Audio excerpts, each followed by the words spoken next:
Matata, this is Teja and welcome back to my channel. ఆ తల్లి మహిషాసుర మర్దిని అవతారం ఎప్పుడు దాల్చాల్సి వచ్చిందంటే, మహిషాసురుడు అనే రాక్షసుడు బ్రహ్మదేవుడి దగ్గర నుండి ఏ మగాడు కానీ దేవుడు కానీ అతన్ని చంపకూడదు అనే వరాన్ని పొందాడంట.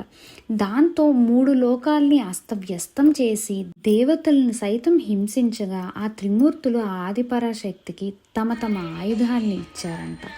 మహాదేవుడు త్రిశూలాన్ని, విష్ణుమూర్తి సుదర్శన చక్రాన్ని, వాయుదేవుడు విల్లు బాణాలని, ఇంద్రుడు వజ్రాయుధాన్ని, వరుణుడు శంఖాన్ని, అగ్నిదేవుడు శక్తి ఆయుధాన్ని, హిమవంతుడు సింహవాహనాన్ని ఇచ్చారంట. ఈ ఆయుధాలను పట్టుకొని అమ్మవారు 8 హ్యాండ్స్తో యుద్ధం చేసిందంట. 9th డే తల్లి త్రిశూలంతో ఈ మహిషాసురుడిని వధించిందంట. మహిషాసురుడికి ఏ రూపంలోకైనా మారిపోయే క్యాపబిలిటీ ఉందంట.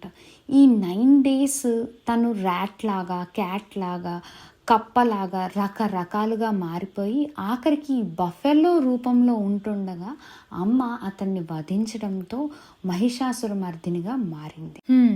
ఇంకా పాయింట్కి వస్తే, అమ్మవారు త్రిశూలం రివర్స్ చేసి మహిషాసురుడిని చంపిందంట. ఈ మహిషాసురుడు ఏ మగాడు కానీ దేవుడు కానీ చంపకూడదు అనే వరాన్ని పొందిన అహంకారంతో ఉన్నాడంట. అందుకే ఆ ఆదిపరాశక్తి ఈ 2 కాదు, అందుకే మెయిన్ అస్త్రానికి శక్తి అవసరం లేకుండా త్రిశూలం వెనక భాగంతో వధించిందంట. అంటే దేవి యొక్క అతి తక్కువ శక్తి కూడా అహంకార నాశనాన్ని చేస్తుంది అని.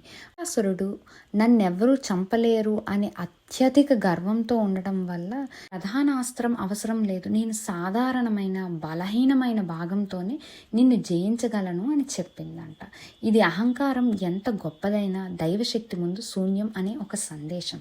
సో ఇదండి మా ఇంట్లో శరన్నవరాత్రుల్లో 10th day. See you next video. Bye bye.